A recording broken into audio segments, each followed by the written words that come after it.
Some time ago I made a video about Bedford pie safes. I'm not going to go into that all over again. I'm just going to tell you that since I made that video, I found two more.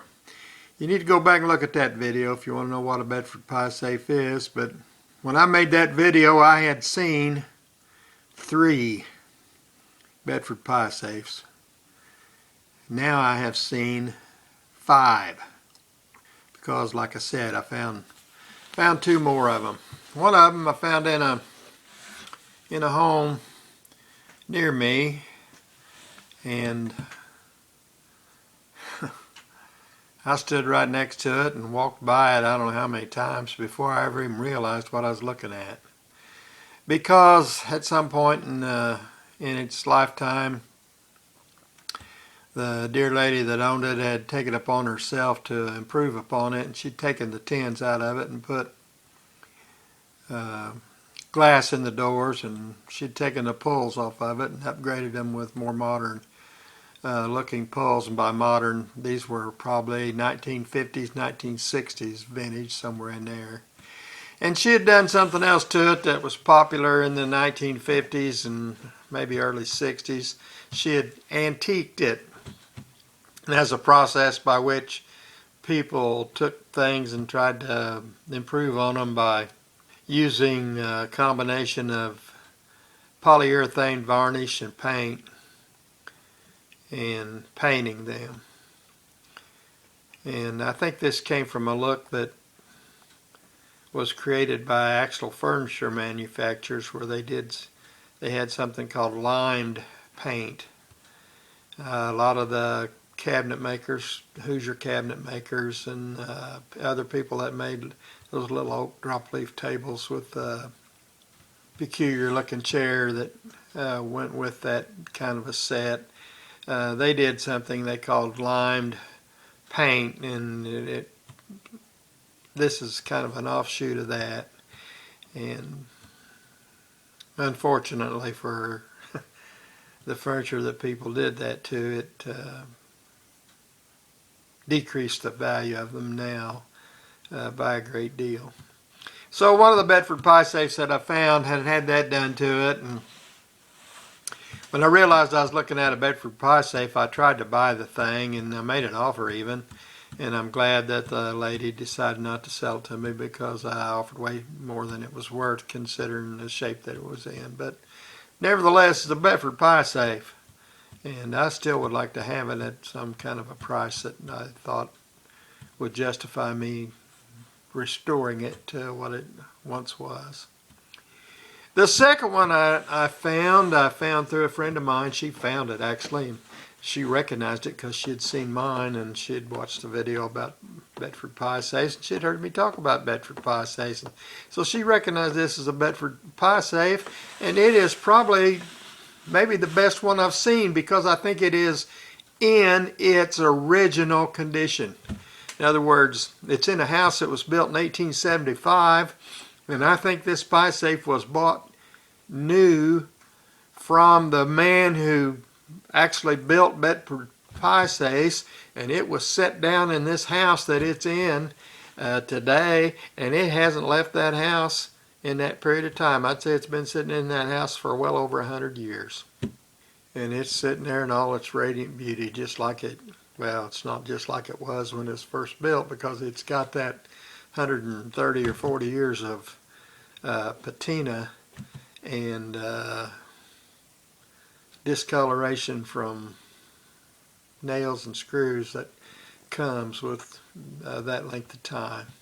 But I just wanted to tell you that. Found a couple more Bedford pie safes. Pretty excited about it, especially that last one.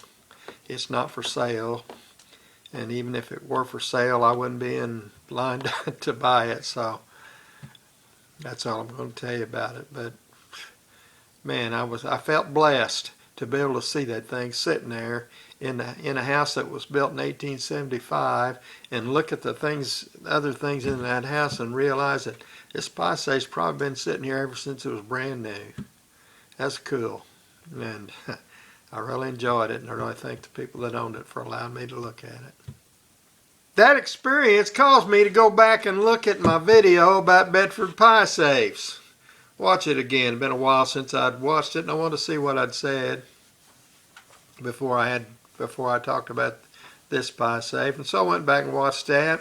And during the course of watching that, I talked about a man who I called Art Poling, and I realized now that that man wasn't Art Poling, it was Tom Poling.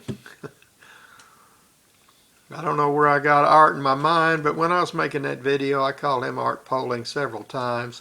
The man's name was Tom Poling. That's neither here nor there. But what I did during that video, I talked about him and another man named Doug Jenkins and another man named Everett Green. And I talked about some of the bidding wars that those people got into back in the day.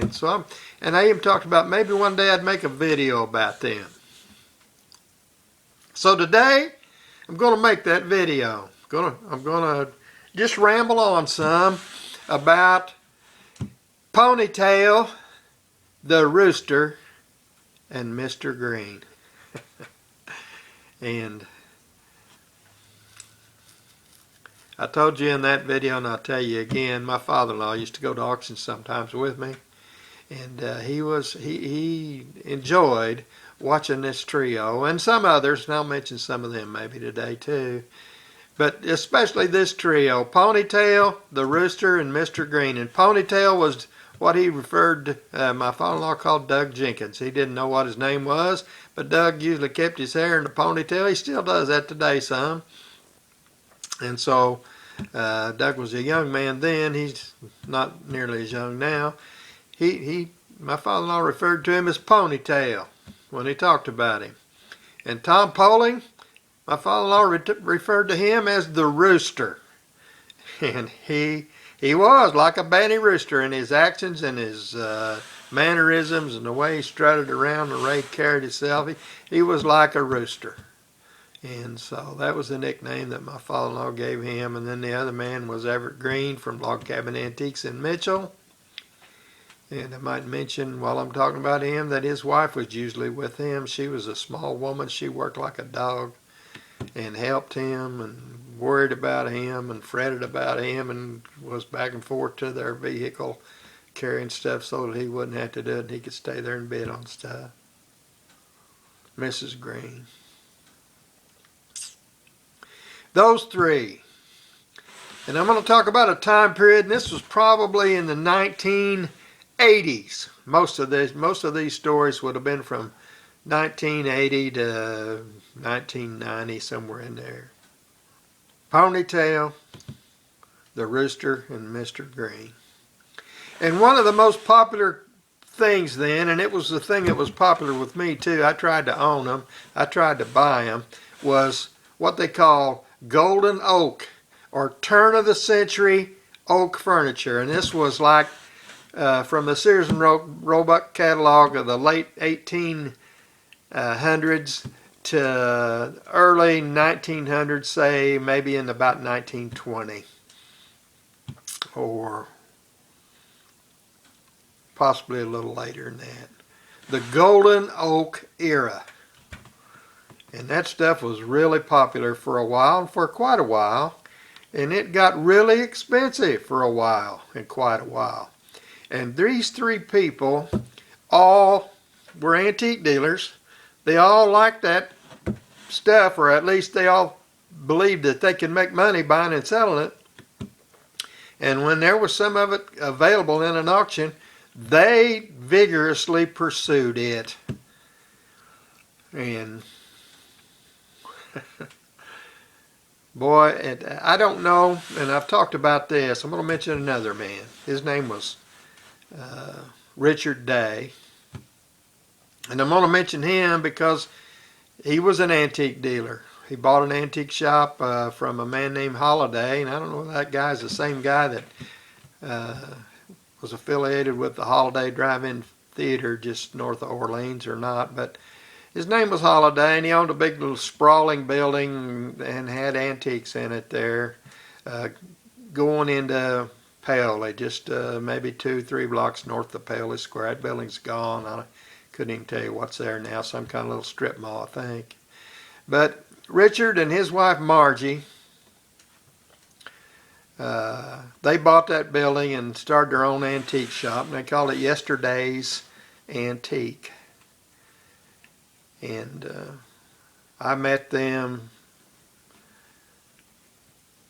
because they stopped in a shop that I had a booth in, and we became friends. They bought some things from me. We became friends. I bought things from them over the years. They were just wonderful people. But Richard,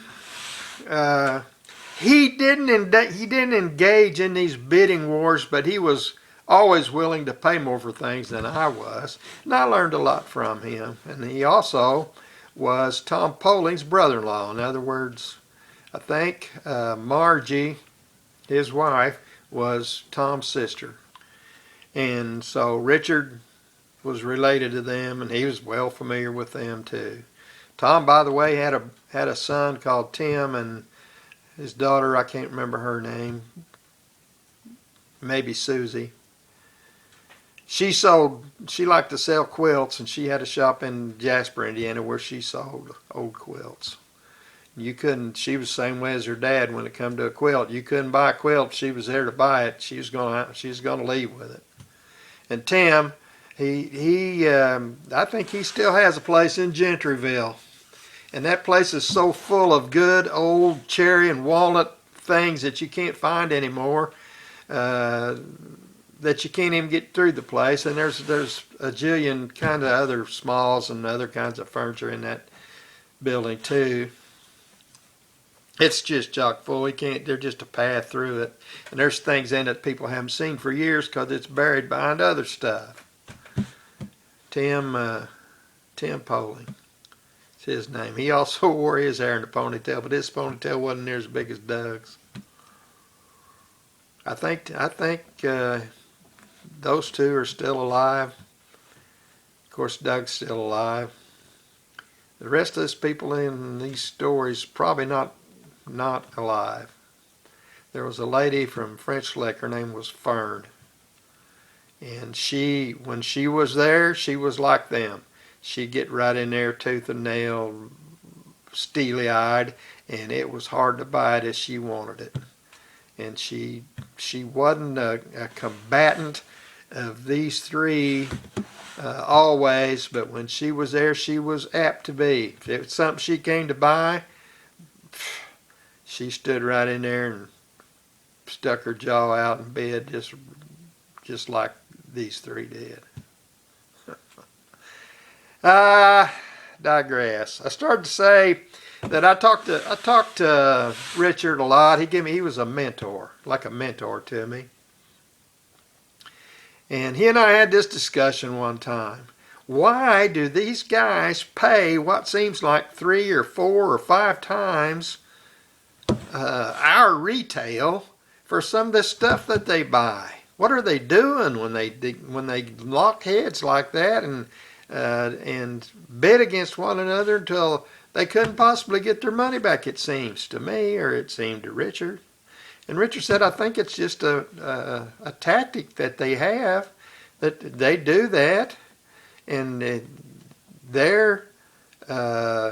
a long range plan. In other words, I'm going to do this because I don't want you around bidding on my stuff, and I'm just going to show you that you're wasting your time. Don't even come around trying to buy stuff when I'm there trying to buy it, because you're not going to be able to buy it. I'm not going to let you. That was Richard's way of thinking, and boy, it never did make sense to me, but I don't know. It may have been, that may have been what it was like, because that's what it looked like. Every time any of those three got at the same place at the same time wanting the same thing, they paid some outlandish prices for some of the stuff.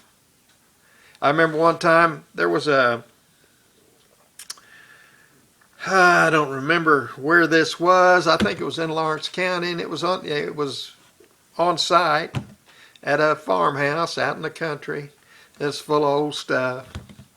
And they had some of this oak furniture sitting out in a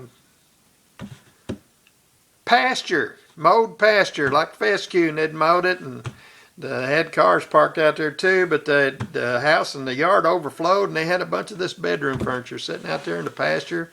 And right there on the top of the hill in the cool breezes blowing was what they called a highboy. And if you don't know what that is, these oak furniture, this particular one had a curved front. A lot of them were flat fronted, but this one was curved front. And they were usually taller than a regular low dresser that would have a mirror on it. They were tall, about probably up to chest high, or maybe just under a normal man's chin. 5 drawers most of the time. Maybe sometimes they had 6 in them, but I think this one was a 5-drawer chest with a curved front. It had that long, horizontally positioned bevel glass mirror in it, and it had a mirror stand that was like a wishbone, like it was on a wishbone washstands. And it was a highboy. And it had 3 or 4 coats of white enamel paint. And that was true a lot of times in this, era. When you'd find that stuff, it was good if you could find it in its natural state, but where it had never been messed with, it was in its old, usually dark varnish. But occasionally, you'd find it a good piece, and it'd be painted white. And Evergreen had a strip tank. He actually stripped furniture for people too, as well as having an antique shop. So he had a little bit of an advantage over the other two when it had white paint on it. They didn't like to have to deal with that white paint, but it didn't seem to slow them down too much when they wanted something. And this one particular piece, I stood there in awe as those 3 men, and I can't remember which one got it, but one of them got it, and he paid $640 for something that I thought on its best day, refinished, would bring $250. They paid $640 for it. And that kind of thing happened all the time when they were there. And they just went at each other like they were, and they didn't act like enemies. They'd stand around and talk to one another and laugh, talk about things they'd done. But when it came time to buy something, when they were there, they went at it hard. And Fern Davis, she got right in there with them when she was there. What I remember most about her was her white hair. She had hairs is whiter than mine. She's a fairly good-looking woman. There's a lot of stories about her in her early days in French Lick, but I'm not going to mention any of those. I never did know whether any of that stuff was true or not. But she was a nice-looking elderly woman. And she drove a 1964 or 1965 Ford Falcon Ranchero. I think there was 2 years, 64 and 65. There's more than that, but that body style of Falcon, they put the Ranchero in the Falcon line there in the early 60s, and that body style I think lasted 2 years, maybe 3. And she had one of those, and it was white. And I always liked that little truck she had. Wished I had one. I'd still like to have one today, that particular body style of Ford Falcon Ranchero. That's what she drove, and that's what she went to auctions in. That's what she hauled her stuff in. Fern Davis, French Lick, Indiana. And while I'm talking about these people, I mentioned her. There was another lady, and she didn't come around Lawrence County too much. I'd run into her over in Jackson County when I was trying to avoid Doug and some of these other people that I could never buy anything around. I get over in Jackson County and Washington County, and never had much luck over there either. But there was a woman over there, her name, I think it was Barnes. I think Terry Barnes from Shady Springs Auction. I think he was her son. But she had an antique shop over there in... don't know whether it's in Jackson County or Washington County. It's there between Brownstown and Salem out in the country. Sold good stuff. And when you run into her and it was something she wanted to buy, you just forget it. Forget it. She's going to own it. You could bid whatever you wanted to, and she just stood there and bid more than you did. So she's another one of them. Just I knew I can't remember her name. I think it was Mrs. Barnes, but don't remember her first name. If I had to guess, I'd say Virginia, but I don't really know. But those people got after stuff. And back in those days, I saw out by Fayetteville one time, big sale like that, big old two-story Victorian style. I think it was kind of close to Fayetteville, and it wasn't really a farm anymore, but originally it had been a farmhouse and had farmland all around it, and it still may have had some land around it. And that thing was full of good old oak furniture, and I saw a rocking chair, two of these same people bidding against each other, a rocking chair. Do you know how hard it is to sell a rocking chair nowadays? You can't. When you see a fantastic rocking chair bring $100, you think this person lost her mind. Why would you ever pay $100 for a rocking chair? You can buy them all day for $20, $30, $40. But back in this day, rocking chairs would bring more, and this one had that old man winter or whatever it was in the presswood in the back of it, and it was in good shape and original varnish. Brought $430 or $40 for a rocking chair. This same phenomenon, these people buying stuff. I saw a cherry wardrobe one time. I don't remember whether it was knocked down or not, but a cherry wardrobe, old, good piece of furniture, $2,000. $2,000 for that. You know what? I bought one not too long ago at an auction over by Tunnelton, maybe a year and a half, 2 years ago. I bought one about like it for $30. $30. I saw one like it bring $2,000 one time. Dressers, hat box dressers. If you know what a hat box dresser is, those things that bring $400, $800, $1,500. Who knows what all kinds of ridiculous prices for those dressers, and for the wishbone washstands. They'd bring $400 to $600. Oak secretaries kind of had down one side of them they had a glass bookcase, usually had curved glass in the door, and then a secretary desk there, and up on top of it usually some kind of a fancy little mirror with beveled glass in it. Those things that bring $750, $1,000, $1,200. And today, I saw one bring $125 the other day, and it just amazed me that it brought that much, because usually you can buy them for less than $100 now. That stuff has just changed so much over the years. I'm going to tell maybe one more story, and I just got off point and rambled here, but I wanted to talk about some of this oak furniture basically, and some other things, and talk about these people, Doug or Ponytail and the Rooster. And I mean, he strutted around. He would strut around there just like a little banty rooster. And when he was bidding on something, if you were bidding against him, he would shout his bid, and then he would just glare at whoever it was bidding against him, like, I dare you to bid again. And that's just the way he was, just like a little rooster. Of course, Everett, he was standing over there just bidding like a normal human being. Usually had his wife had a hold of his arm doing this, like, Everett, I think you're paying too much, Everett. She wouldn't ever say nothing to him, but she was always there.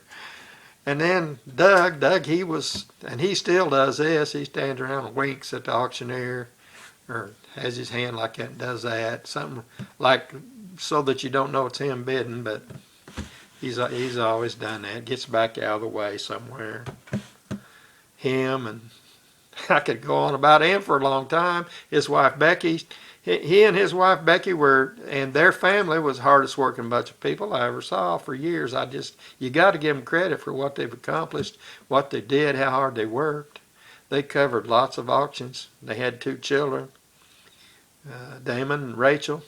And when them little kids, they'd take them little kids somewhere when they was old enough to to be by themselves, and I said probably a lot of people think they wasn't old enough, maybe 12, 13 years old, maybe not that old. They'd leave them with a bid card, and they'd stand there and buy stuff all day, and then Becky'd go off Doug would go here and drop Becky, and he'd go here and he'd buy stuff, and then he'd load his stuff up and come back and pick up Becky, come back and pick up them kids, and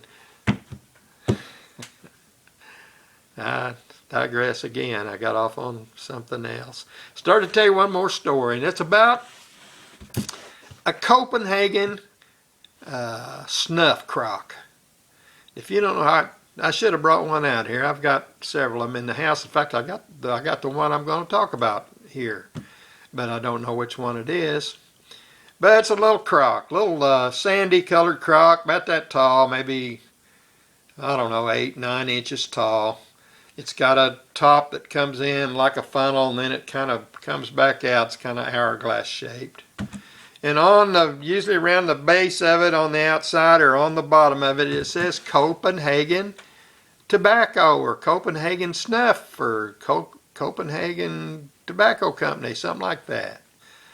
It's usually incised in the pottery. Copenhagen.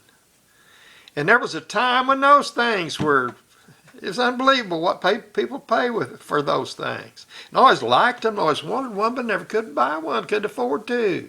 Because you just couldn't afford to get one. People's always paying more for them than I could afford to buy. And the one I mentioned now, and I've got one. In fact, I think I got 4. But I got one, and I had a goal always. And a lot of times when I buy something like that, I buy 3 of them because I got 3 children. I'm always thinking about, well, I can't have one, I got to have 3, so that when that day comes, kids that want to see something that sit around the house when there's kids, and they can all have one. So I had this goal. $15 was my limit. I was going to buy a Copenhagen snuff jar for $15. And the first one I ever bought, I paid $11 for. And you think that's something, but I'm going to tell you this story. Everett and his wife were at the sale where I bought this $11 Copenhagen snuff jar. It was out there in the country around Fort Ritner somewhere at a farm. And they had a trailer out there full of stuff. It's between Fort Ritner and Mitchell. It might have even been across the river, I'm not sure. But they had a trailer full of stuff, and on that trailer were 3 Copenhagen snuff jars.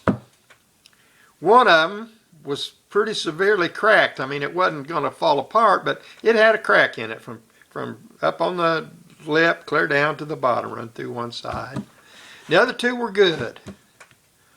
And they were on this trailer, and they weren't sitting there together. They were scattered out here and there. They just throwed stuff on the trailer, and auctioneer was up on the trailer selling stuff. And Everett Green and his wife were there.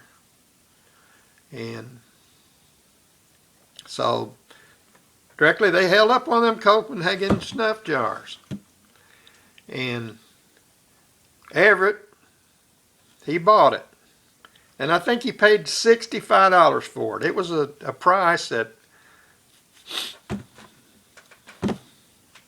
well above what I wanted to pay. I told you I had a goal to buy them for $15, but I didn't have that goal then. I didn't even think this was worth $15 then. That's when I first began to recognize that people paid a pretty good price for those. Everett bought it for $65. And I don't know who bid against him. I don't know. But I thought, I almost went home right there. And I thought, I'm not going to get one of those. And that's really about all that around here that I think I could buy and wanted to buy. But I hung around a while. A little bit later, they held up another one. And I went and looked at them, and I was amazed to find out after they sold. I thought maybe I'd be able to buy the cracked one. Well, I went and looked, and the one they paid $65 for was the cracked one.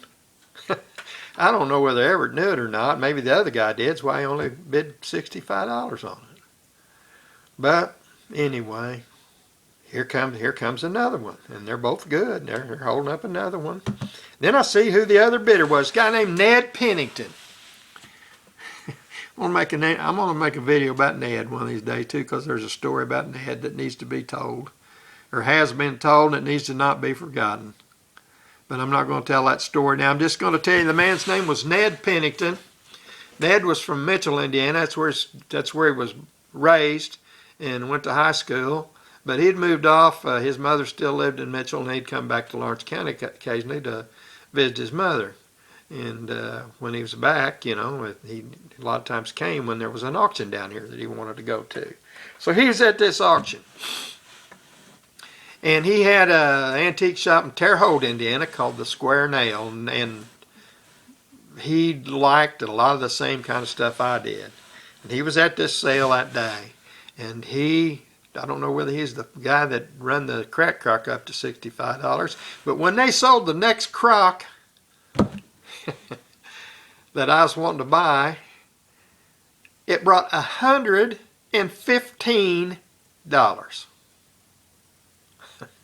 And Everett bought it. He paid $65 for a cracked one. He paid $115 for the next one that they sold. And Ned Pennington was the guy that was bidding against it that made him pay $115. Well, this trailer was a big trailer. It still had a lot of stuff on it, and it was getting late in the sale. And I think they had 2 auctioneers going. Can't remember. I think they did. I think the guy having this sale was a guy from over around Shoals.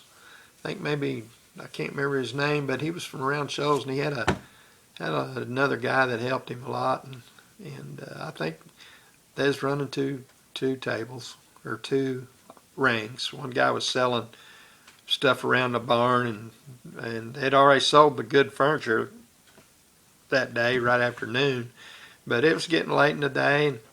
And this crock brought $115. And I don't know why, but I didn't leave. I should have left. Well, Ned did leave. He got aggravated. He seen he wasn't going to get what he wanted. He was talking to himself and shaking his head, and he left the sale. A little bit later on, they finally got to this last crock. I was standing there, and when they held it up, they couldn't even get a bid to start on it. I was looking around, and I said, "Where's Everett at?" And his wife was standing over there. And I thought, I don't know. Everett had went somewhere. He'd went to the restroom, the concession stand, or took something to the truck, and he wasn't there when they sold his crock. And somebody finally bid $5 on it. And nobody bid 10. Finally, somebody bid 6. Somebody bid 7. Somebody bid 8. And I thought, they're going to sell that crock. And I was looking around, and I looked over at Mrs. Green, and I could tell that she was nervous. She's looking around for where's Everett at too, because she knew he had bought 2 of them crocks. I don't know why she didn't bid on, but she didn't. And so I got in there at $9. Somebody bid 10. I stood there for a minute, and I thought, there must be something wrong with that crock. But I bid 11, and finally, he sold it to me. He couldn't get anybody else to bid on it. What could he do? He sold it to me. I bought that crock for $11 at an auction where one just like it had an hour or so ago had brought $115, and one with a crack in it had brought $65. And I bought it for $11. And there's a lot of years before I could buy another one. In fact, they had started, the internet came, and people started buying on the internet and on eBay and sites like that before those crocks, and it happened to a lot of other things like that. Those crocks started coming down because people found out they wasn't near as rare as they thought, and they wasn't worth near as much as they thought. They're still, I see them in antique shops for $100 or so sometimes, but they aren't worth what people thought they were worth. And I've got, like I said, I've got 3, I may have 4, and I promise you I didn't give over $15 for any of them. But the first one I bought, paid $11 for it. off the same trailer that one had sold for 115 and the cracked one sold for 65. This video is going to be way too long. I'm going to have to edit part of this out, but I started out to talk about these three men, and I have, and threw in some extra stories. Till the next time, I'm the Hard Times Guy. You have a good day.